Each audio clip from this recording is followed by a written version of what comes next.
Red light এলাকায় আসক্ত রাজ কাপুর প্রথম ছবির জন্য খুবসুরত নায়িকার দাবি করেছিলেন। ১৩ বছর বয়সী মধুবালাকে পরামর্শ দিয়েছিলেন এবং বলেছিলেন, "वो बच्ची ना है।" Hi everyone, welcome back to my channel Anjana Anjaniya. বন্ধুরা, তোমাদের সকলকে আমার এই ছোট্ট ইউটিউব চ্যানেলে স্বাগত জানাই। রাজ কাপুর পরিচালক কেদার শর্মাকে অভিনেতা হিসেবে চুক্তিবদ্ধ না করতে বলেছিলেন, কারণ তিনি নিশ্চিত ছিলেন যে তার প্রতিভার অভাব সিনেমাটিকে নষ্ট করে দেবে। তবে রাজি হওয়ার পর তিনি জানতে চেয়েছিলেন নায়িকা কে হবেন।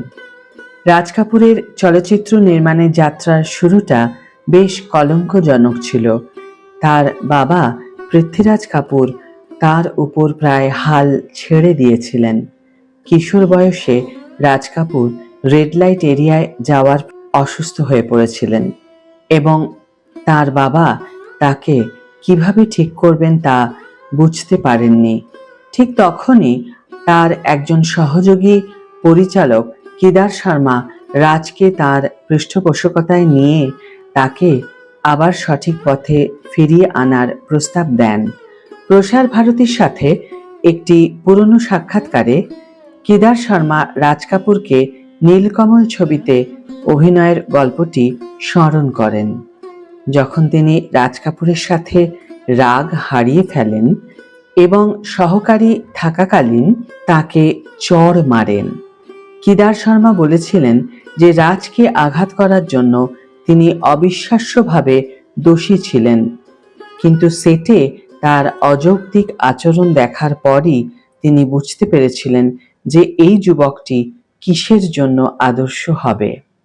তিনি বললেন, "আমি দেখলাম যে আমার বন্ধু পৃথ্বীরাজ কাপুর তার ছেলের উপর খুব বিরক্ত। আমি তাকে জিজ্ঞাসা করলাম ব্যাপারটা কি, এবং সে বলল, আমার ছেলে কিশোর বয়সে পা দিয়েছে এবং সে পাখি এবং মৌমাছি সম্পর্কে সবকিছু জানতে চায়। সে পড়াশোনা ছেড়ে দিয়েছে এবং তার সাথে মানিয়ে নেওয়া খুব কঠিন হয়ে উঠছে। আমি তার উপর হাত তুলতে পারছি না। আমি জানি না কি করব। আমি তাকে বললাম, ছেলেটিকে আমার উপর ছেড়ে দাও, আমি তাকে স্কুল মাস্টারের মতো সোজা করে দেব।" কেদার শর্মার একমাত্র শর্ত ছিল যে পৃথ্বীরাজ কাপুর হস্তক্ষেপ করবেন না। পরের দিন এক তরুণ রাজ বাধ্যতার সাথে কেদার শর্মার তৃতীয় সহকারী হিসাবে কাজ করতে এসেছিলেন। কয়েকদিন পর পরিচালক লক্ষ্য করলেন যে প্রতিবার যখনই তাকে তালি দিতে বলা হতো, রাজ কাপুর তার চুল আঁচড়াতেন এবং ক্যামেরার লেন্সটি আয়না হিসাবে ব্যবহার করতেন। তিনি কয়েকবার তা ছেড়ে দিয়েছিলেন, কিন্তু বেশ কয়েকবার সতর্ক করার পর যুবকটি আবার তা করেছিলেন। আমার পাঞ্জাবি রক্ত গরম হয়ে উঠছিল। আমি তাকে ডেকে তার মুখে থাপ্পড় মেরেছিলাম।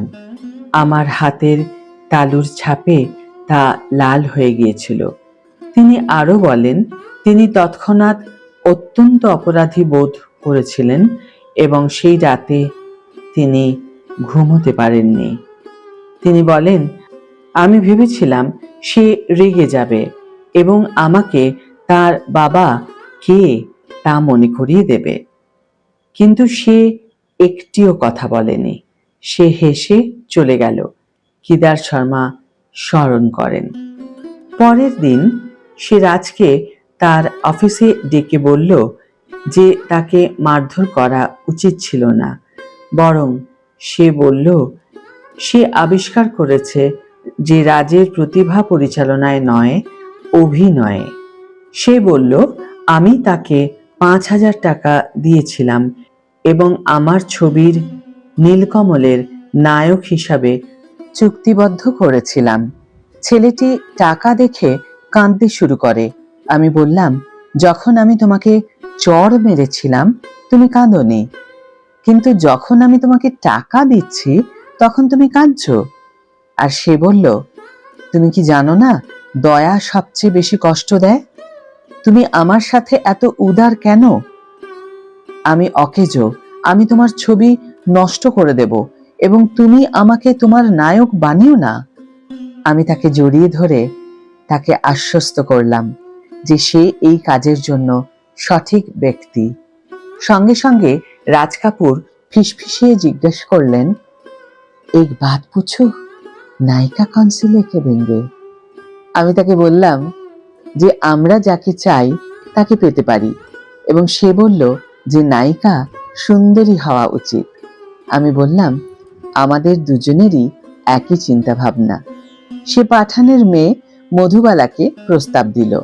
সে বলল, वो बच्चा बच्ची कुछ नहीं है, देखने में बड़ी खूबसूरत है, वही ले दीजिए।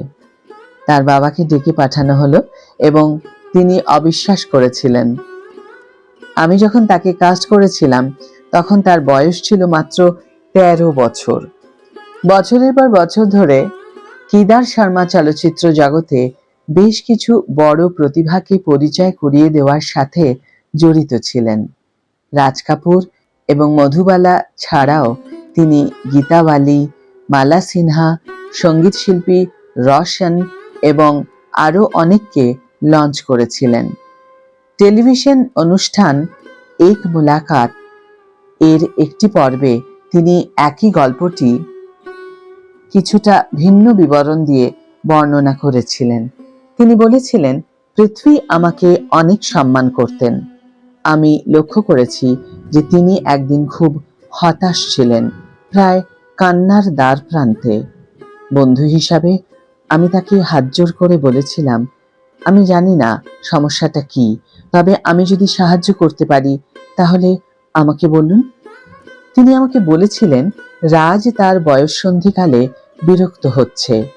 পড়াশোনায় মনোযোগ দেওয়ার পরিবর্তে সে প্রায়শই লাল আলোর এলাকায় যায় এবং মহিলাদের সাথে দেখা করে।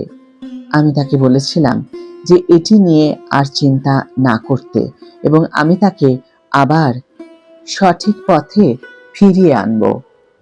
এটি ছিল কেদার শর্মার শেষ সাক্ষাৎকার। মাত্র কয়েক মাস পর 89 বছর বয়সে তিনি মারা যান। প্রসার ভারতীতে তিনি বলেছিলেন যে 1960-এর দশকে তার ক্যারিয়ার আরো খারাপের দিকে মোড় নেয় এবং চলচ্চিত্র ছেড়ে দেওয়ার পর তিনি কিছু কাজ শুরু করেন।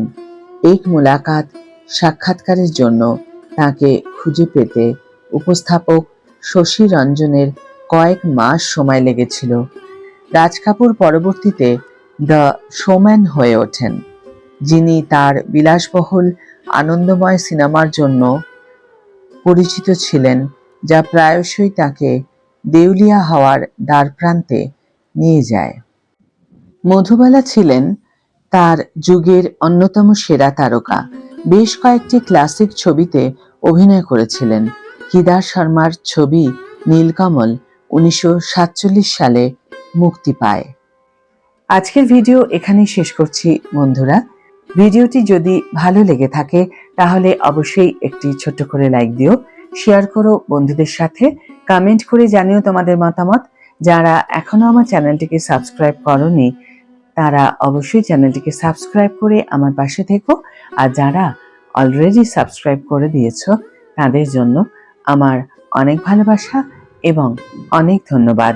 আজ তাহলে বিদায় বন্ধু, দেখা হবে পরের ভিডিওতে। ভালো থেকো, সুস্থ থেকো, সঙ্গে থেকো।